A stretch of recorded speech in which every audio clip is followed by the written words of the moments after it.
bien bonjour à tous mes amis, bienvenue dans cette nouvelle vidéo, je suis heureux de vous retrouver aujourd'hui. Alors normalement ce soir je vais pas me faire cracher à la gueule parce que là je vais te donner une astuce upgrade qui va te permettre de booster ton imprimante 3D grâce à un bout de scotch. Alors peut-être qu'on va me dire quand même, tiens, pour ton truc mamaille, c'est de la mamaille. C'est de la mamaille mais entre guillemets pour le moment on n'a pas trouvé comment faire mieux.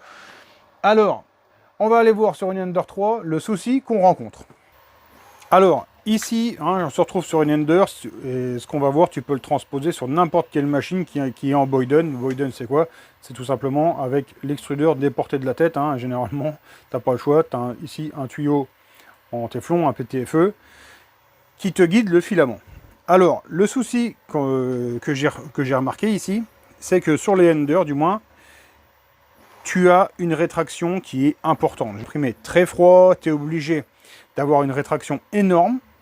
Et donc la raison, elle est toute bête, c'est tout simplement que tu as du jeu ici et tu as du jeu ici, là-bas sur la tête. Je vais te montrer. Regarde la roulette. Tout ça, en fait, tout ça, et ça c'est le jeu. Regarde bien, j'ai fait des marques. Bien que le coupleur, tu vois, c'est cette pièce-là, elle soit toute neuve, la machine elle a 3 mois.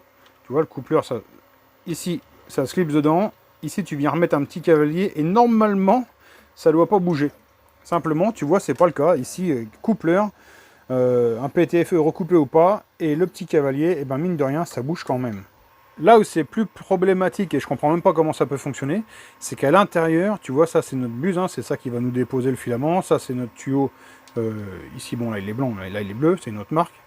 C'est qu'à l'intérieur, le tuyau, il vient vraiment ici en contact de la buse. Et c'est vraiment important qu'il soit en contact. Si jamais il est coupé en biais, si jamais il n'est pas à fond, en général, ce qui se passe, c'est que tu fais un bouchage dans toute la tête.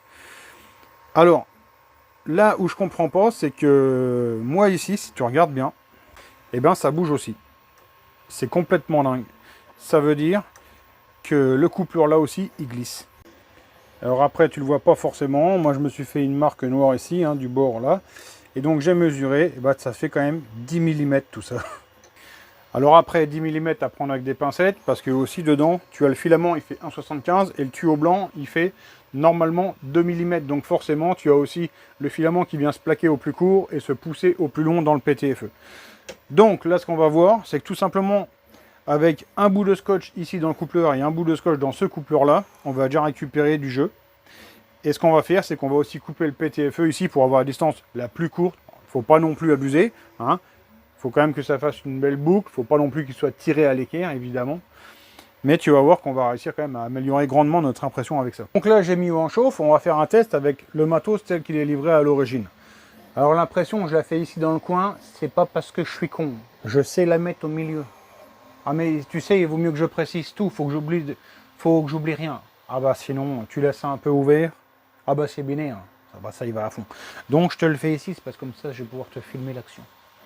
Précise aussi que j'ai mis un paramètre qui sert à faire du cheveu d'ange et à créer un peu de soucis. J'ai mis 215 degrés et 4 mm de rétraction seulement sur une Ender 3, qui en demande beaucoup de la rétraction, il y a un filament très froid.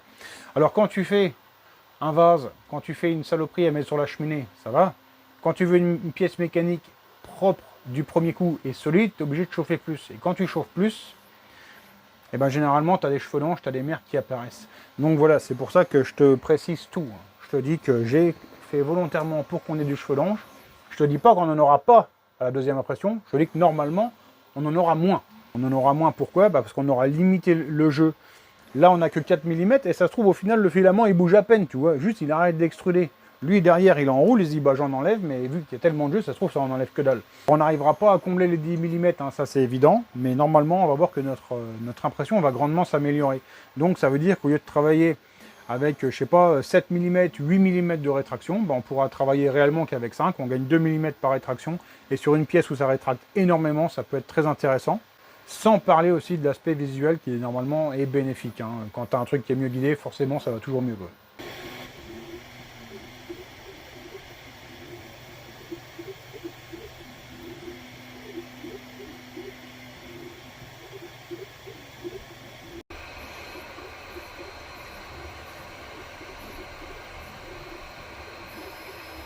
Pour cet essai, je te l'ai dit, j'ai choisi des paramètres qui me font énormément de cheveux d'ange et j'ai choisi mon filament qui est le plus propice à générer ce genre de soucis.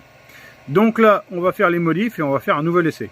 Je te montre la manip ici côté moteur d'extrudeur. Alors, j'ai commencé par recouper mon PTFE pour partir sur un beau morceau bien droit. Alors, ici, on le voit, ça fait encore une belle boucle. Et là, tout simplement, tu l'as compris, je pense, je viens mettre un petit bout de scotch. Tu vois, c'est vraiment le scotch d'emballage. Normalement, il est marron, le mien est blanc, mais bon. Voilà, il n'y en a pas besoin de beaucoup. On fait ça. On l'enquille dedans, voilà. Moi, ce côté-là, je l'ai déjà fait, je l'ai fait tout seul. Il faut quand même que je t'explique un truc quand tu fais ici une opération sur une tête d'impression. Donc ici, la buse, le corps de chauffe, en fait, c'est cette partie-là. Et donc, ça fait chauffer la buse. Et comme je te le disais tout à l'heure, c'est important que le tuyau ici soit vraiment en contact avec la buse. Donc, quelque opération que tu fasses ici, ce qui est important, c'est soit tu dévisses la buse d'un demi-tour, soit tu dévisses ici le coupleur d'un demi-tour, l'un ou l'autre. Tu rentres vraiment ton PTFE, ta buse à fond, tu mets ton cavalier et après tu resserres d'un demi-tour, ce qui va contraindre en fait les deux éléments l'un contre l'autre en force. Et donc là, tu n'auras jamais de problème d'étanchéité. Sinon, comme je te le disais, ce qui se passe, c'est que tu as du plastique qui bourre et ça va te créer un bouchon dans la tête. Oh, j'ai Proucha qui a fini son print.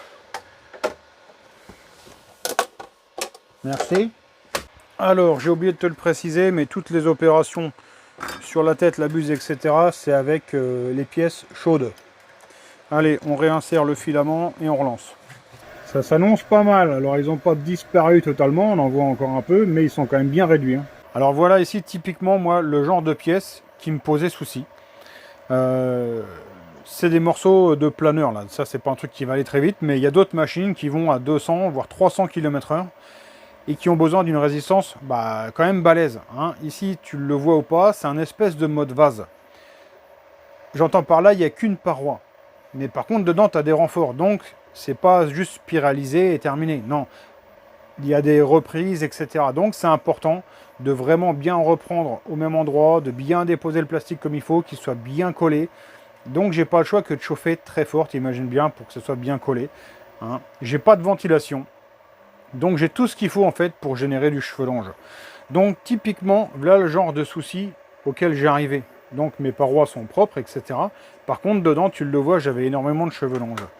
Et une fois trouvé ce souci-là, j'ai réussi à améliorer tous ces problèmes-là. Parce que je ne pouvais pas me permettre d'avoir ici 10 mm de rétraction. Enfin, c'était pas pensable.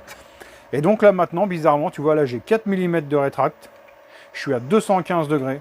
Et puis, tu vois, j'arrive à un résultat où j'en ai plus aucun. Là, dans ma pièce, c'est vraiment clean à mort. Alors, qu'est-ce qu'il y en est? C'est quand même un petit peu mieux. Maintenant, on va en refaire un avec des réglages plus classiques. Voilà, donc tu le vois, là, un petit peu plus froid, j'arrive sur un résultat vraiment correct. Bien, dans mon cas, c'est toujours pareil. Sur les nouvelles Ender V2, visiblement, tu vois, les tuyaux, ils tiennent pas. Sur mes V1, j'avais pas de problème, etc. J'avais mis tout simplement le Rilsan, tu sais, à la place du petit cavalier bleu, là, c'était les Rilsan, comme on a toujours fait comme ça dans l'impression 3D. Là, ils ont fait ce système-là, visiblement, ça fonctionne pas très bien. Tu vas pas commencer à démonter toute ta machine, si t'as pas de soucis, ne touche à rien. Dans la 3D, souvent, on te dit, faut tout flasher, faut tout changer, non. Quand ça fonctionne, tu touches pas, tu toucheras quand tu auras des soucis. J'ai fait quelques petites recherches, visiblement, il existe des raccords, type un peu raccord union, tu vois, tu mets le tuyau dans le truc, un raccord, tu serres et en serrant, toc, ça ne peut plus bouger. Donc ça risque de m'intéresser. Il faut que je regarde si je trouve les bons diamètres. Et dans ce cas-là, je ferai l'essai, j'équiperai une machine et on verra où ça va. Si ça marche bien, je te ferai un retour dessus, t'inquiète pas. En attendant, la pièce qu'on a imprimée tout à l'heure, elle est finie. Et là, tu le vois pour le coup, avec seulement 4 mm de rétract sur cette machine-là et à 215, aucun problème à l'intérieur de cheveux d'ange. Franchement, ça marche super bien. Alors, suite à la vidéo d'hier, j'anticipe déjà ce qui va se passer aujourd'hui. Pourquoi il fait un truc avec du stringing? Parce que, si tu veux, je veux essayer de voir si en travaillant sur les raccords, si je vais enlever du stringing. Donc, je suis obligé d'en créer, quoi. Pour voir si les raccords vont en enlever, tu comprends? Et après, j'ai remis mon réglage classique et puis du coup, j'en ai plus du tout. Voilà, j'explique tout, j'essaye vraiment de me projeter sur ce qui va m'arriver dans la gueule. Donc voilà, c'est tout. En tout cas, je vous remercie tous de m'avoir suivi. Je vous souhaite de passer une bonne soirée. On se retrouve bientôt pour une prochaine vidéo. Ciao, bye!